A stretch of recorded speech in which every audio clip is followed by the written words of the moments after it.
Nah kalau rakyat dengan rakyat susah berkonsolidasi misalnya, ya ini repot. Apalagi kalau NU dengan NU susah berkonsolidasi, nah ini bahaya.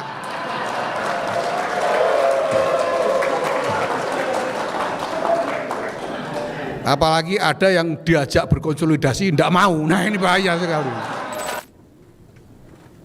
Assalamualaikum warahmatullahi wabarakatuh.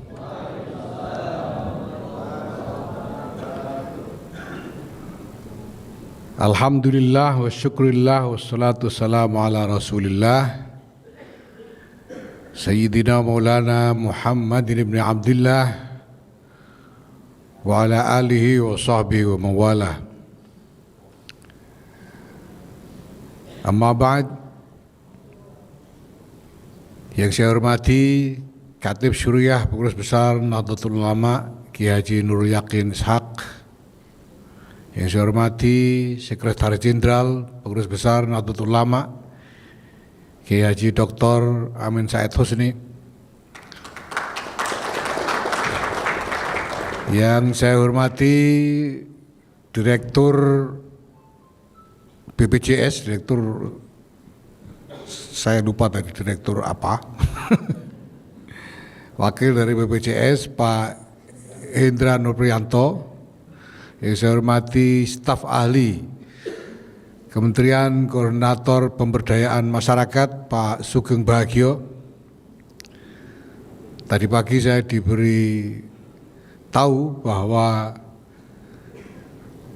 katanya Pak Menko telah mengkonfirmasi untuk hadir secara pribadi pada kesempatan ini, tapi rupanya Pak Menko masih Menko dhisik, jadi belum hadir, diwakili oleh Pak Sugeng Bahagio. Yang saya hormati Presiden Sarbo Musi, Saudara Irham Ali Saifuddin, Sekretaris Lakusdam Ibu Filviah, para pimpinan lembaga-lembaga dan badan, satu lagi Ketua PBNU yang saya hormati Dr. Ahmad Suaidi, Ketua Lembaga Pengembangan Pertanian PBNU Saudara Dr. Chandra Aprianto, dan banyak lagi jajaran PBNU yang hadir bersama kita pada kesempatan ini. Yang saya hormati para guru ngaji dan para pekerja informal yang akan menerima jaminan sosial dari program BPJS.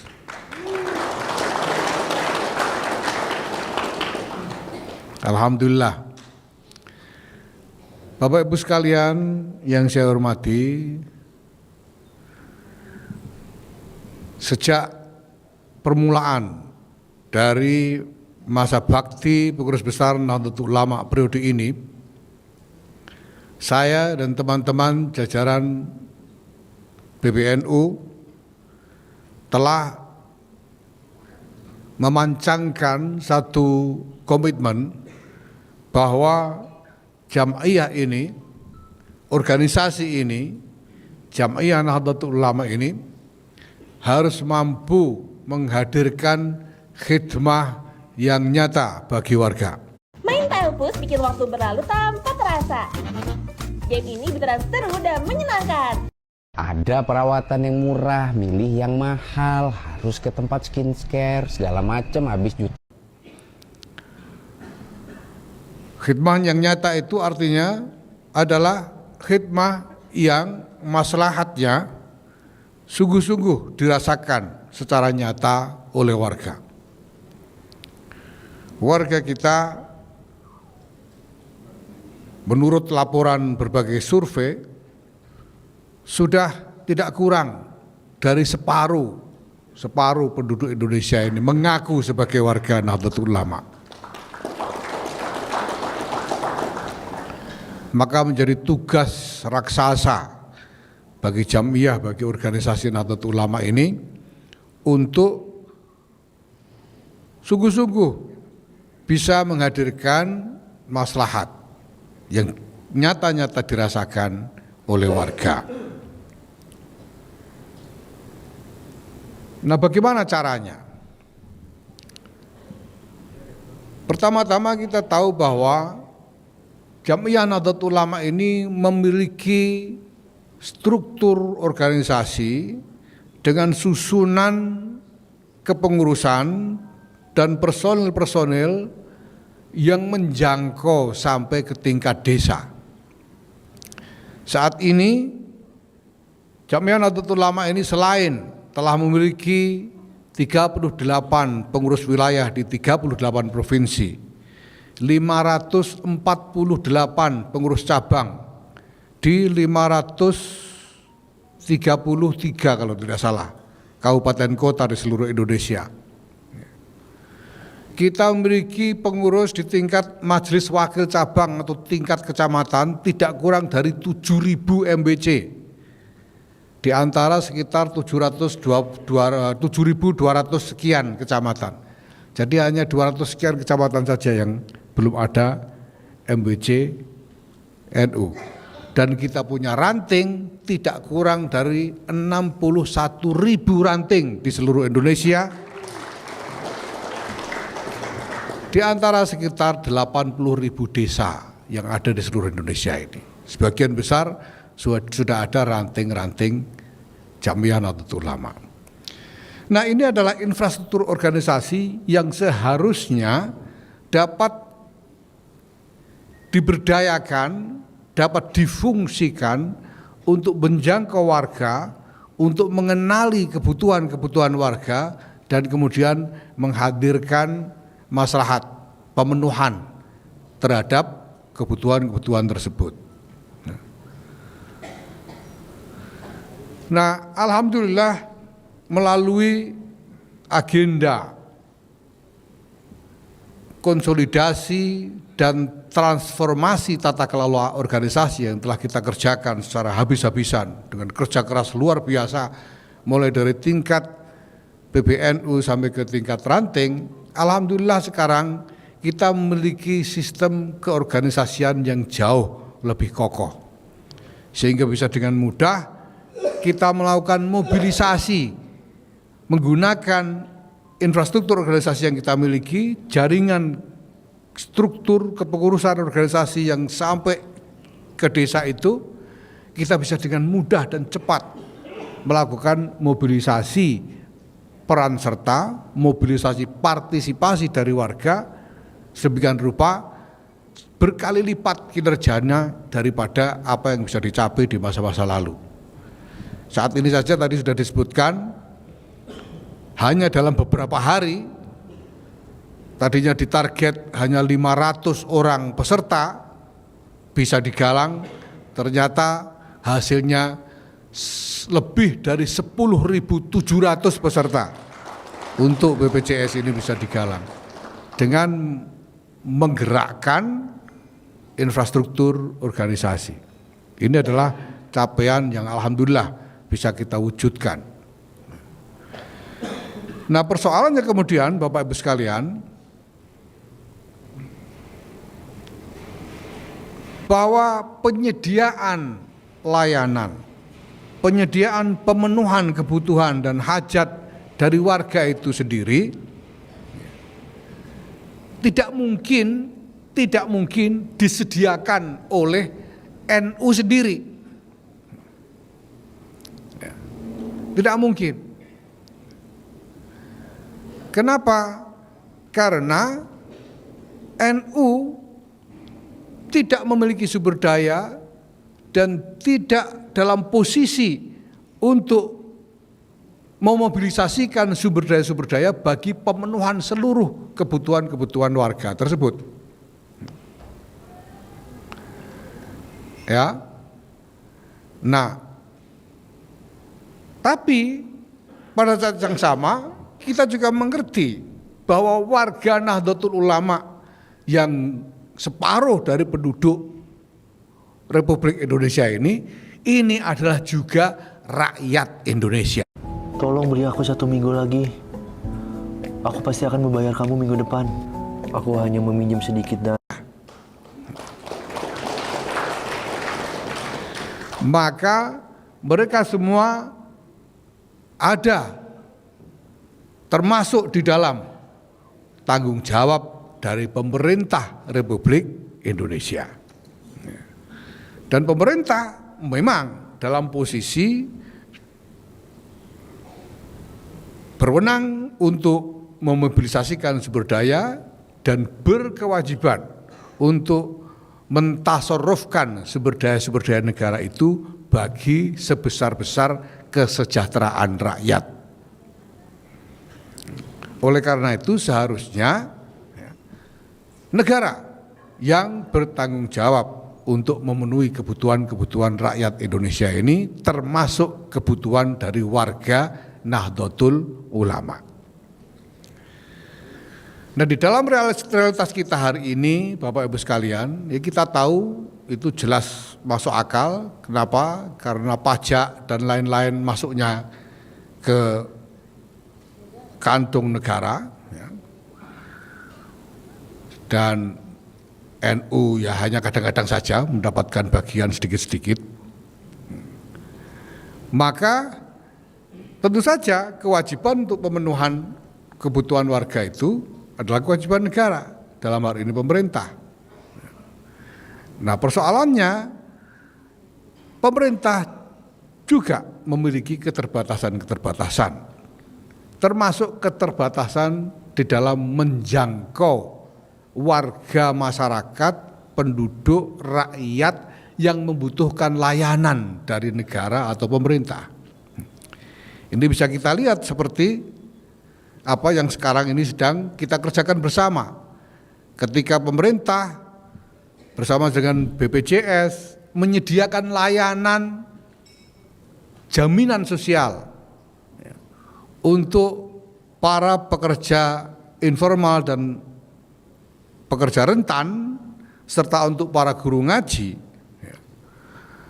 Ada kendala bahwa infrastruktur birokrasi misalnya belum cukup untuk bisa menjangkau seluruh warga yang membutuhkan atau yang memiliki hak atas jaminan sosial tersebut.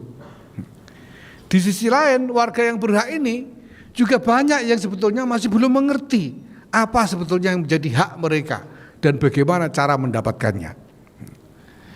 Ini guru-guru ngaji yang hadir di sini, saya mendapat laporan katanya ada 500 orang, tidak kurang dari 500 orang hadir di sini. Masya Allah, memang kalau ada rezeki kita selalu siap sedia untuk segera hadir. Alhamdulillah. Saya yakin sebagian besar sebelumnya tidak ngerti bahwa guru ngaji ini bisa dapat BPJS. Bahkan tidak ngerti BPJS itu apa. Apalagi cara mendapatkannya. Nah, itu banyak yang bilang betul-betul. Memang kenyataannya begitu. Ini guru-guru ngaji ini apalagi. Ngertinya tiap hari berangkat ke surau, ngadep santri-santri, ngajar ngaji, habis itu pulang lagi, ketemu istri diomeli, tinggal tidur dan seterusnya. Nggak ngerti BPJS itu apa. Sementara infrastruktur birokrasi yang menjadi instrumen pemerintah itu sendiri juga ada keterbatasan. Nah, saya kira hal yang sama juga dialami oleh para pekerja informal dan pekerja rentan lainnya. Itu pedagang-pedagang asongan, pekerja-pekerja misalnya tukang-tukang serabutan di kampung-kampung dan lain sebagainya, mereka saya kira mungkin sebagian besar tidak mengerti hak mereka untuk mendapatkan BPJS ini, belum mengerti. Nah, dalam hal inilah saya kira Jam'iyah Nahdlatul Ulama ini dengan jaringan infrastruktur, instrumen organisasinya dapat berpartisipasi membantu pemerintah sekaligus membantu warga untuk mendapatkan akses terhadap layanan-layanan pemerintah tersebut. Lakpesdam bersama lembaga-lembaga yang lain, mungkin Robito Ma'ahid atau LP Ma'arif dan lain-lain, membantu menggalang warga untuk memberikan penerangan kepada warga, informasi kepada guru-guru ngaji ini, bahwa sebetulnya Bapak Ibu guru ngaji ini punya hak untuk mendapatkan BPJS, dan kemudian digalang, dibantu untuk mendapatkan akses sampai mendapatkan masing-masing fasilitas dari BPJS itu sendiri. Dan alhamdulillah hari ini kita akan luncurkan sekian ribu orang yang telah mendapatkan, tercatat sebagai peserta dari BPJS ini. Alhamdulillah.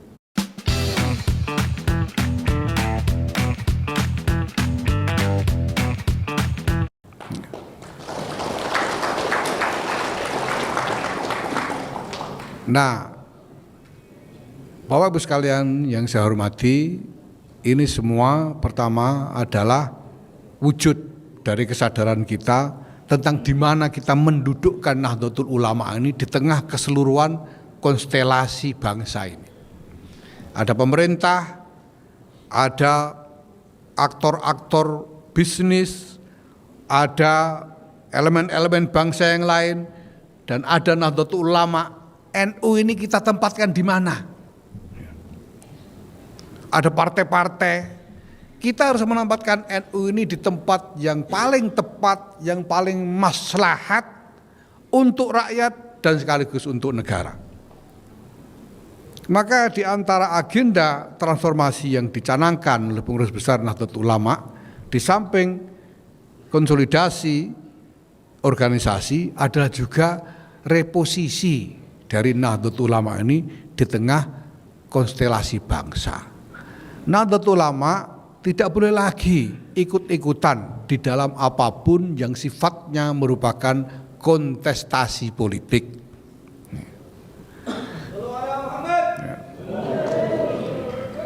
Nahdlatul Ulama tidak perlu lagi ikut-ikutan berebut kekuasaan.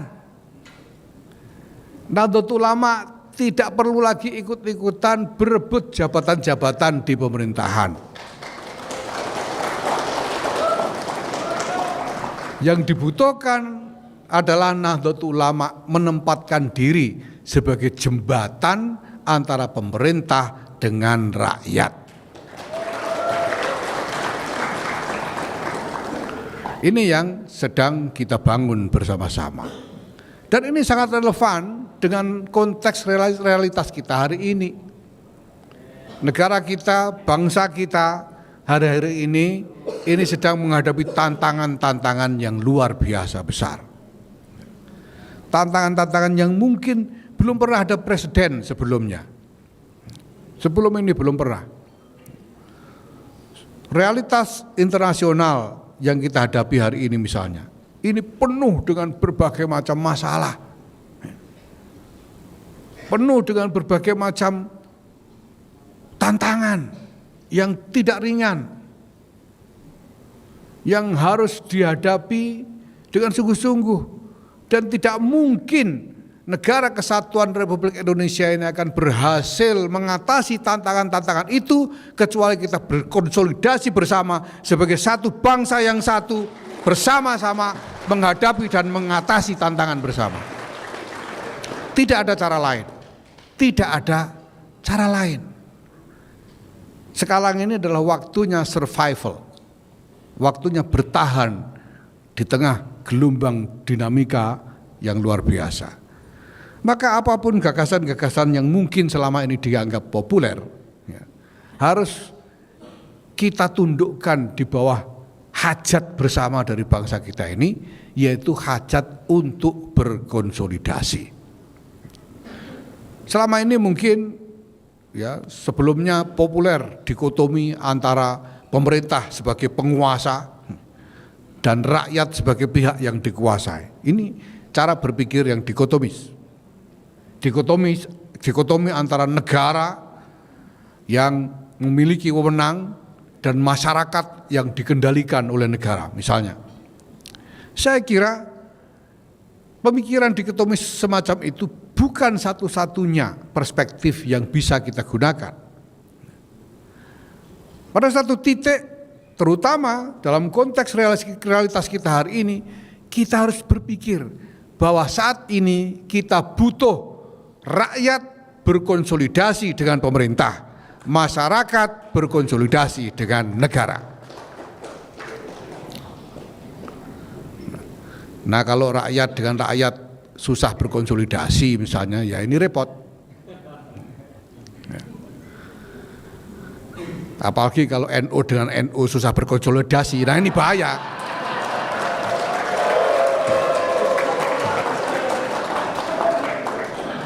Apalagi ada yang diajak berkonsolidasi tidak mau, nah ini bahaya sekali.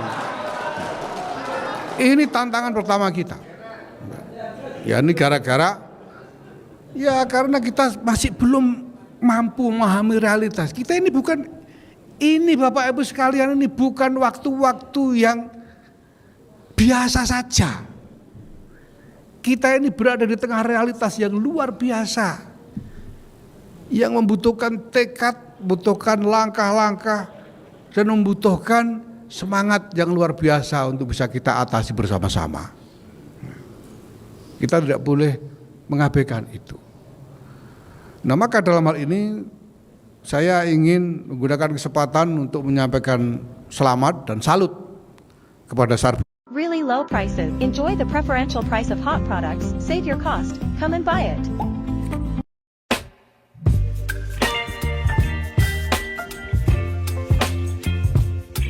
Musi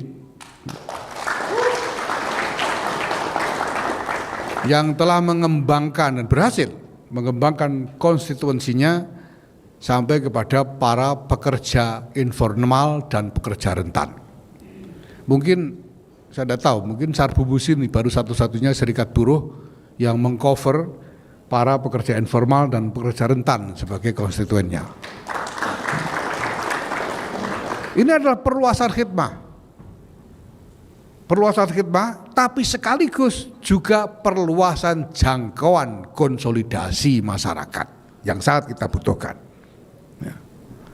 Saya juga ucapkan selamat kepada Lakpesdam, kepada Robitoh Ma'ahid, kepada LP Ma'arif, Lembaga Pengembangan Pertanian dan lain-lain atas keberhasilannya di dalam melakukan konsolidasi struktural sehingga memiliki kinerja yang kuat dalam menggalang partisipasi dari warga seperti yang telah kita saksikan pada hari ini. Selamat dan terima kasih. Mudah-mudahan khidmah kita semua ini sungguh-sungguh dicatat sebagai bagian dari rantai barokah Nahdlatul Ulama sejak para muassis Jam'iyah yang mubarakah ini. Ini yang akan menjadi arah kita ke depan. Nahdlatul Ulama sebagai pusat khidmah ijtimaiyah dan khidmah diniyah untuk segenap rakyat dan bangsa Indonesia. Melalui apa? Melalui konsolidasi organisasinya. Ya mohon maaf ini para pengurus PBNU khususnya pejabat-pejabat teras di PBNU ini ya. Ketika kita nanti berhasil membangun konstruksi baru ini dengan baik, ya mohon maaf mungkin tidak bisa lagi perorangan nyari akses ini itu lalu dibawa sendiri, saya kira mungkin sudah tidak bisa lagi nantinya. Mohon maaf ya. Ini ada pantunnya ini. Ada pantunnya. Sormejo no ulane, jogelo wis ngono carane. Terima kasih, wallahul muwaffiq ila aqwamit thoriq. Wassalamualaikum warahmatullahi wabarakatuh.